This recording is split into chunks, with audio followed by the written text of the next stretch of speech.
Will you be my idol? না। কেন? আগেও 1000বার বলেছি আমি আপনাকে ভালোবাসি না। জাঙ্কুক একটা লম্বা শ্বাস নেয়। তোমার ছোট খালামণির ব্যাপারটা নিয়ে তুমি এটা বলছো তো? অবাক হওয়ার কিছু নেই, তোমার ফ্রেন্ডরা আমায় বলেছে। আচ্ছা দেখো, আমার 2টা পার্সোনালিটি তোমার জানা। আলাদা করে কোন রূপ দেখার ভয় পাচ্ছ তুমি? আমি কি তোমায় বলেছি যে আমার গার্লফ্রেন্ড হতে?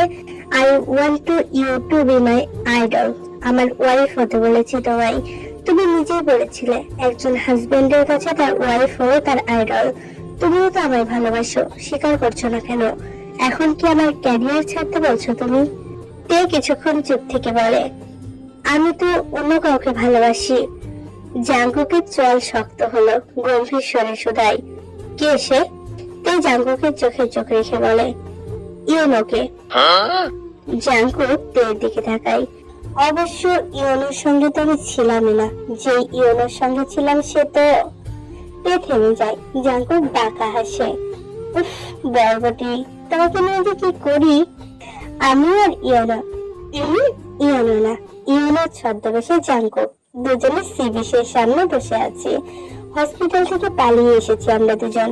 যদিও পালিয়ে না আসলে কেউ কিছু বলতো না, কিন্তু জাঙ্কুক দ্য গ্রেট অফিসিয়ালি উচ্চ শিক্ষিত চোর, তিনি তার স্টাইলে আসতে চেয়েছিল। সি বিচে এসেছি ইয়োনার ক্রেডিট কার্ড চুরি করে। জাঙ্কুকের এই স্বভাব আর গেল না। জাঙ্কুক বলে, happy birthday my idol. Thank you so much. আর আমার গিফট? জাঙ্কুক হঠাৎ আমার ওড়না টেনে নিজের হাতে পেঁচালো। আমি অবাক, কি করলেন এটা? কিস করো, নইলে দিব না। আপনার ব্যাড বয়ের স্বভাবের গেল না, তাই না? তোমার অফিসিয়ালি ব্যাড বয় স্বভাবটা কিভাবে চাও বলো? তে দীর্ঘশ্বাস ফেলে। আচ্ছা ফাইন, চোখ বন্ধ করেন। জাঙ্কুক চোখ দুটো বুঝলো। এর প্ল্যান অনুযায়ী জাঙ্কুকের কাছে গিয়ে ওনাটা নিয়ে দিবে একটা দৌড়, কিন্তু কাছে গেলে জাঙ্কুক একেবারে তার কোমর ধরে নিজের সাথে মিছিয়ে নেয়। জাঙ্কুক থেকে কিস করতে যাবে এমন সময় তে থামায়। এই দাঁড়ান দাঁড়ান। জাঙ্কুক বিরক্ত হয়। কি হয়েছে আবার? আমাদের যে বিয়ে হচ্ছে, তো আর্মিসদেরকে দাওয়াত দেবেন না? কখনো কোনো চোখে দেখেছো ঢাক ঢোল পিটিয়ে বিয়ে করতে? সে উল্টো গিয়ে মানুষের বিয়ে খায়। আচ্ছা সে কথা বাদ, তার থেকে বড় কথা, গল্পের নাম দেখেছ? Bad boy. তার মানে আমি ব্যাড বয়? তার মানে কিপটা না, আমি অনেক দয়ালু, বুঝলি? এবার ভিউয়ার্সদের বলো নিজের বাসায় কাচ্চি বিরিয়ানি বানিয়ে দাওয়াত ধরে খেয়ে নিতে। এখন আমার মোটর ডিস্টার্ব করতে না।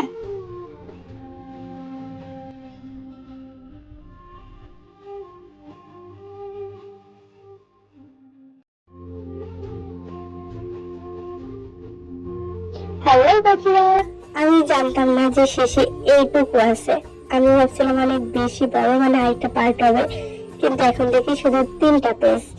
তো এটুকু দিয়ে লিঙ্ক করে দিলাম। এই স্টোরিটাতে একটু রোমান্টিক নেই, আর আমি নিজের থেকে দিতেও চাচ্ছি না, কারণ মনে হয় মানে এর কোনো রুচি নাই, মুড নাই এক কথায়। তো যেমনটা ছিল তেমনটা দিয়ে দিছি। এখন আর কি, এই ছোট্ট বার্তাতে লাইক কমেন্ট শেয়ার করো। সো আল্লাহ হাফেজ।